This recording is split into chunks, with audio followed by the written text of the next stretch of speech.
Dixo Daily presenta.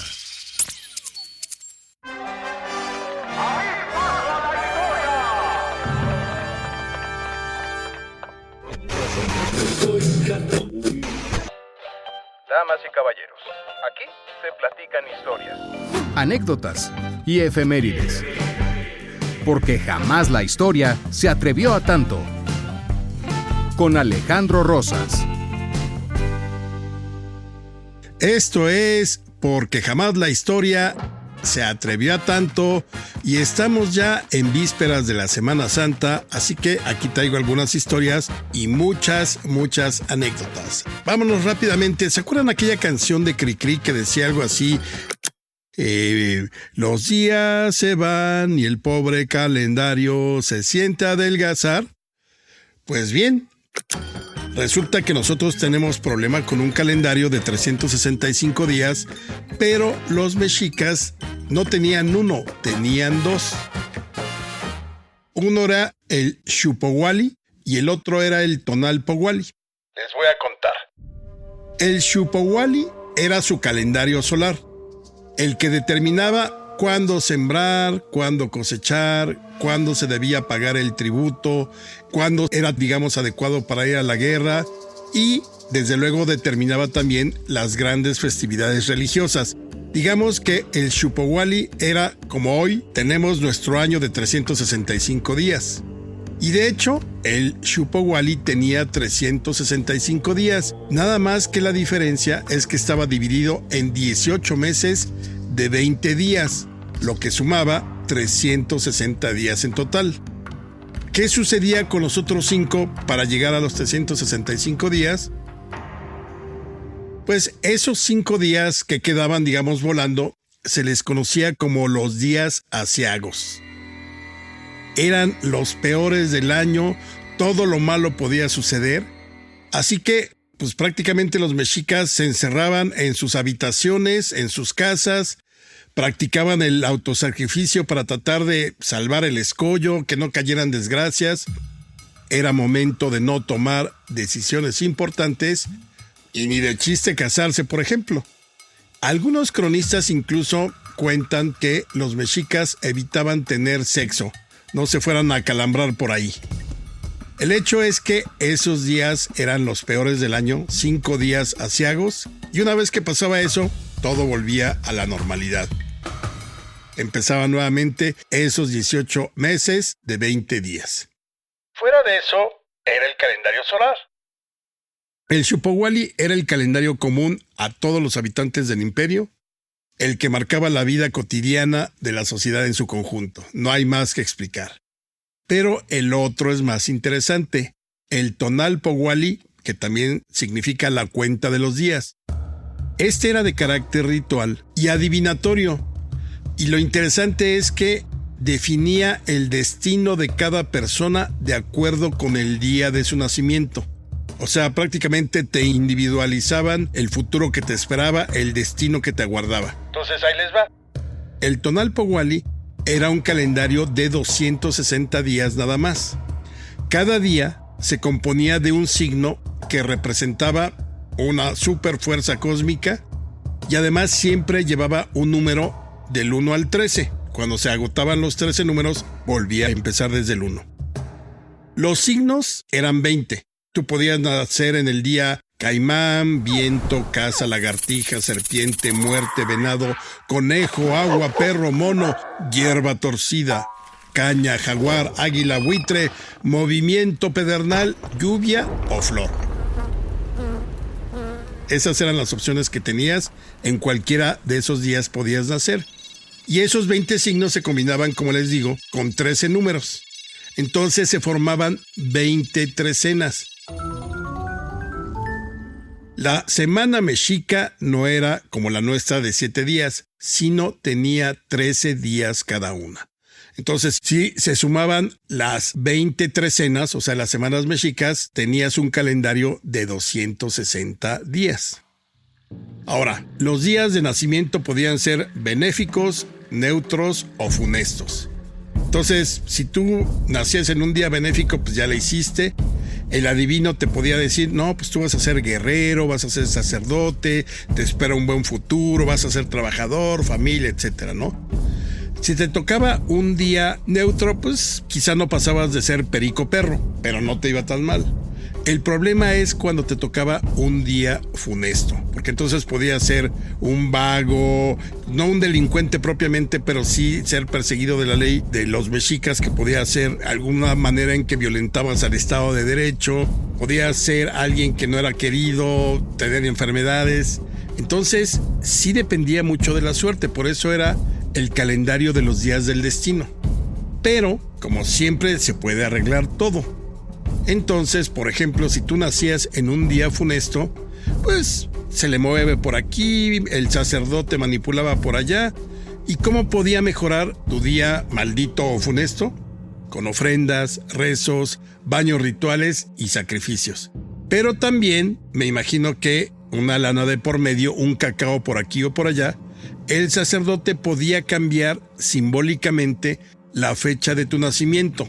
Entonces, si te había tocado un día funesto, ¿qué sucedía? Pues ese día no te ponían nombre, sino en días posteriores, agarrando quizá un día que fuera benéfico o tratándolo de hacer coincidir con un día que no fuera tan malo. Entonces, lo interesante de estos dos calendarios es que cuando coincidían en el inicio, era solamente cada 52 años. De ahí que se celebrara la ceremonia del Fuego Nuevo. Recuerden que el ciclo de existencia de los mexicas era cada 52 años. Ese día se celebraba la ceremonia del Fuego Nuevo. Si el fuego se prendía en una fastuosa ceremonia, quería decir que los dioses le habían dado al pueblo mexica otros 52 años de existencia. Pero eso ocurría cuando el calendario Tonalpohualli coincidía en su inicio con el Xiuhpohualli. Como ven, no era algo tan simple, pero sí es muy interesante. Tenías tu calendario normalito para todo el año y también el que determinaba tu suerte. Qué bueno que hoy ya no tenemos el de la suerte, porque podía tocarte bailar con la más fea. Rápido ruedan los carros del ferrocarril, decía aquel trabalenguas. Lo dije con tal lentitud que creo que seré el hazmerreír de los trabalenguas. Pero quiero hablarles de un tren que fue muy famoso en su momento y que hoy todavía lo pueden visitar. Es el famosísimo Tren Olivo. Acuérdense que prácticamente desde finales del Porfiriato y durante toda la primera mitad del siglo XX, si algo tuvimos de lo que nos podíamos sentir orgullosos, eran de nuestras líneas ferroviarias. Realmente unían todo el país, recorrían las principales ciudades. Así que, en la época del presidente Calles, él gobernó de 1924 a 1927, el propio presidente dijo, no quiero avión presidencial para luego rifarlo, prefiero comprar un ferrocarril. Y entonces, obviamente invirtió su lana como presidente de la República y le compró a la compañía Pullman de Chicago un ferrocarril. El tren, le pusieron un nombre muy extraño, se llamaba República Mexicana. Pero como el color era muy característico, era un verde, pues fue conocido como el Tren Olivo. Así se le llamaba, ahí viene el Tren Olivo, todo el mundo sabía que ahí iba el presidente. Y era una locomotora que tenía 5 vagones más uno donde iban soldados para su protección. Obviamente, en ese entonces no había austeridad republicana, así que se compró el ferrocarril con todos los adelantos de la época. Comodidad, confort, tenía su despacho para las reuniones, tenía un salón recibidor, también un salón fumador, también un supercomedor así muy acá para las visitas. Tenía el presidente sus habitaciones y también su esposa, y también había habitaciones para el Estado Mayor.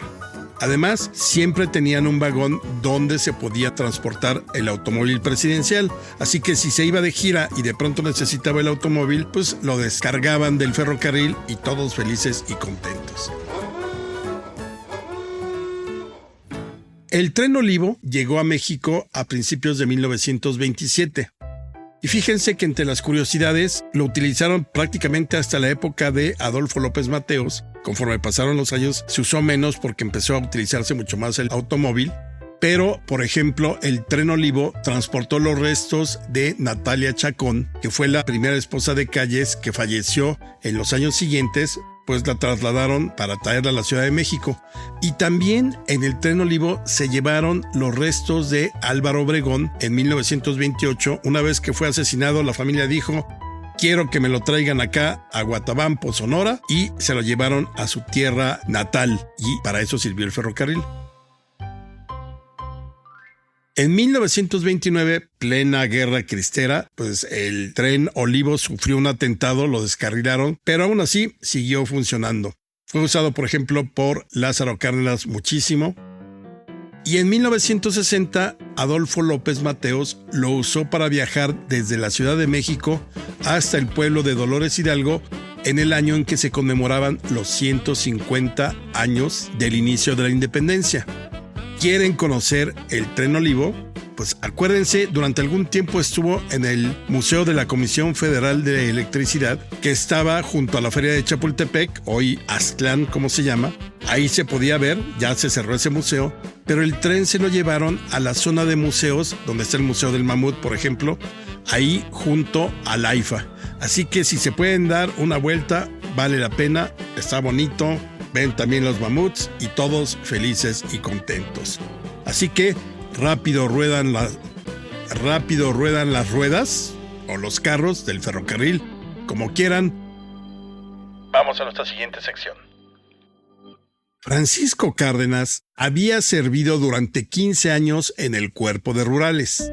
Curiosamente, el 21 de febrero de 1913, 21 de febrero, repito, es una fecha importante, él solicitó ser trasladado del Cuerpo de Rurales para ser incorporado ya al Ejército Federal. Es decir, quería ser ya parte del Ejército porque el Cuerpo de Rurales pues, realmente no había mucha posibilidad de crecimiento. Y en el Ejército, claro, podías ir ascendiendo. Su hoja de recomendaciones decía: Francisco Cárdenas es apto para desempeñar las comisiones del servicio que se le confían. Bueno, ahí debieron agregar cualquiera que sea la misión. ¿Por qué? Porque resulta que una de las misiones era cometer un crimen. A la 1 de la tarde del 22 de febrero de 1913, es decir, un día después de que él solicita su traslado al ejército, Francisco Cárdenas recibió la orden de presentarse en el despacho del general Aureliano Blanquet. Seguramente le suena. No solamente porque su cabeza rodó y se expuso durante algún tiempo allá por 1917-19, sino porque Blanquet, unos días antes de ese 22 de febrero, era el general que se había encargado de aprender personalmente a Madero en Palacio Nacional, es decir, el que perpetró ya la traición directa.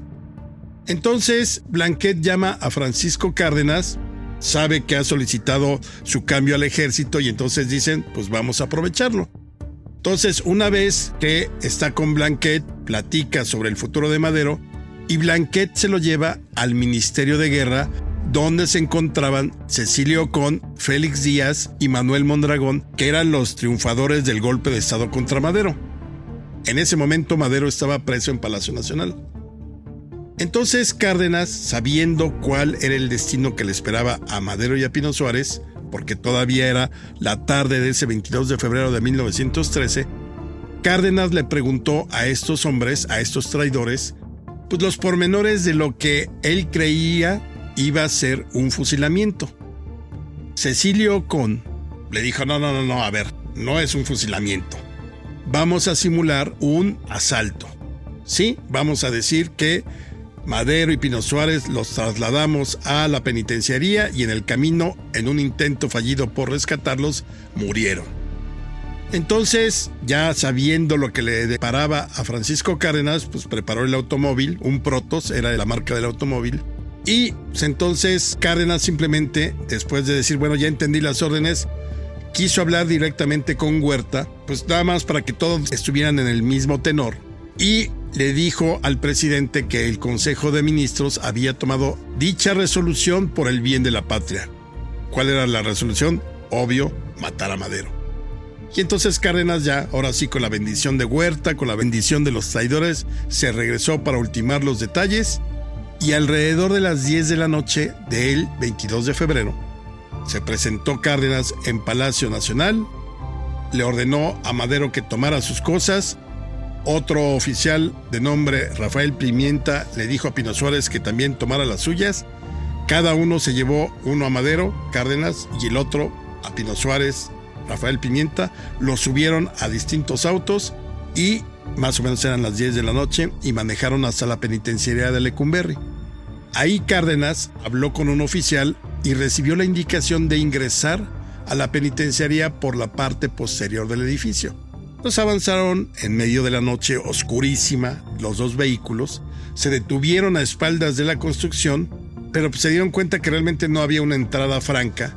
Y en ese momento Cárdenas obligó a Madero a descender del auto y en el momento en que Madero pone el pie fuera del auto, le dispara 2 veces en la cabeza. Y ahí cayó Francisco I. Madero. Ya otro día les contaré qué pasó con el cadáver, todo eso. Aquí lo importante es que ese traidorcete de Francisco Cárdenas, 4 días después de haber cometido el crimen, de haber disparado contra la cabeza de Madero, logró su incorporación al Ejército Federal gracias a sus buenos servicios. Y al año siguiente ya había recibido el grado de general, para que vean cómo se las gastó también el ejército en algún momento. Obviamente cuando cayó Huerta en julio de 1914, pues Francisco Cárdenas dijo, patitas, ¿pa' qué te quiero? Se largó del país y lo aprendieron en Guatemala en 1915 aproximadamente, y ahí, antes de que lo deportaran y lo extraditaran para México, decidió quitarse la vida y terminó por suicidarse. Esa es la historia de uno de los asesinos de Francisco I. Madero, Francisco Cárdenas, que la pagó. Seguramente se encuentra en el 7º círculo del infierno junto con Blanquet, Ocón, Félix Díaz y Manuel Mondragón, desde luego Huerta, que todos ellos traicionaron a las instituciones. Este hombre sí merecería la hoguera en el infierno. Y como ya estamos prácticamente en los días de la Semana Santa, quiero hablarles de lo que solía suceder el Jueves Santo en los pueblos de Tacubaya, San Ángel, Coyoacán. Hoy tenemos toda esta representación de la Pasión de Cristo que se realiza en Iztapalapa, que ya tiene más de 150 años, si no mal recuerdo, y es una de las más famosas, incluso es considerado patrimonio inmanente para la UNESCO, por lo que significa 4 millones de gentes que se reúnen a ver ahí año con año la Pasión de Cristo. Pues antes, en varios pueblos de la Ciudad de México, sobre todo en el siglo XIX, cada pueblo representaba su propia pasión. Y, cuenta Guillermo Prieto, desde los primeros días de Cuaresma, el agudo sonido de un pito y el redoble de un tambor convocaban por todos los ángulos del pueblo a los actores que debían representar el drama del Calvario. Esto es lo que ocurría en Tacubaya. Las discusiones sobre cada una de las candidaturas eran escandalosísimas, anunciando victorias y derrotas, semblantes alegres o iracundos, exclamaciones estrepitosas, lluvias de puñetes y picardías. Todos con muy cristianos fines, dice Guillermo Prieto. El hecho es que todo el mundo quería hacer todo, o apóstol, o Cristo, o soldado, todos querían participar, y de hecho cuenta Guillermo Prieto que si uno se paseaba por esos pueblos, pues prácticamente estabas en la Jerusalén de los días en que fue crucificado Jesucristo.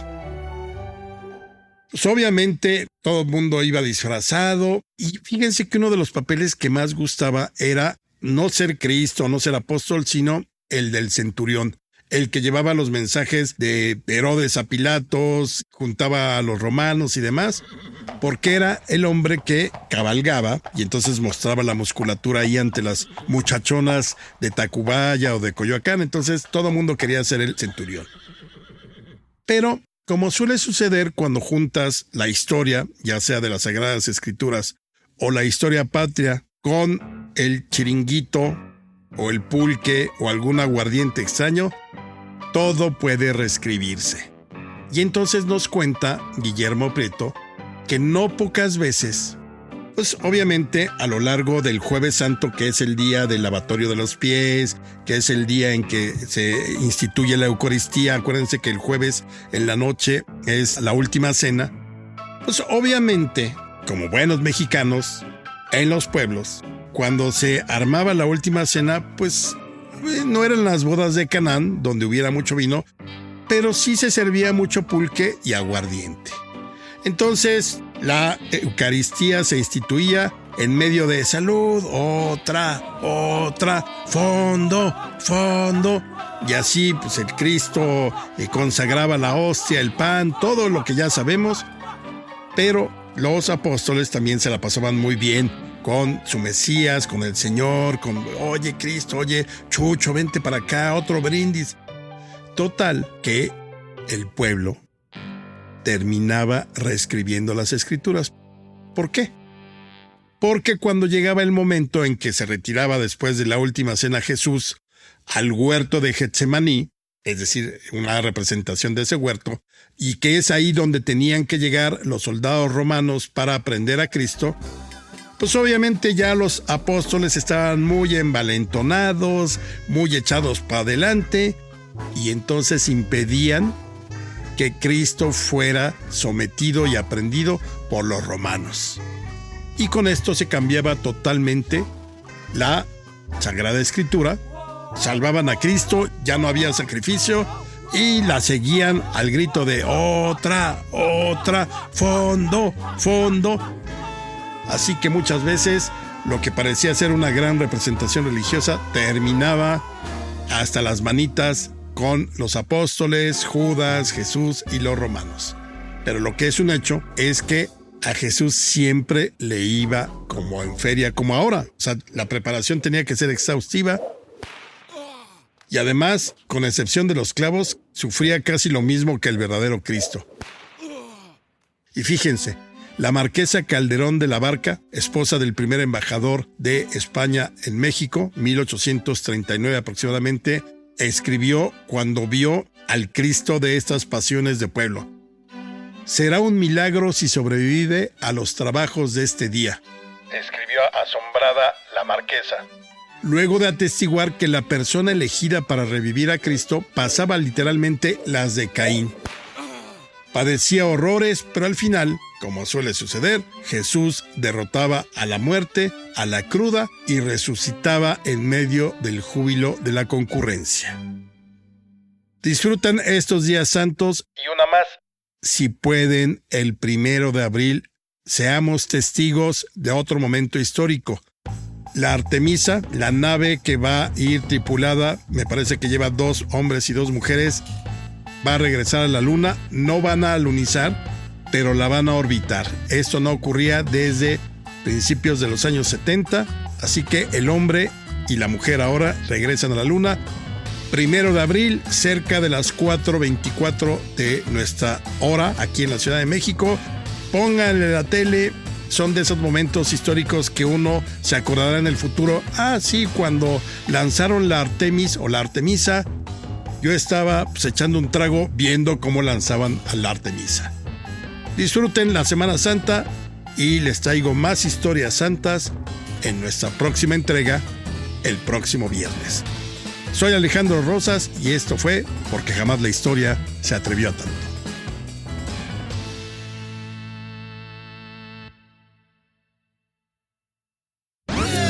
Una producción de Dixo.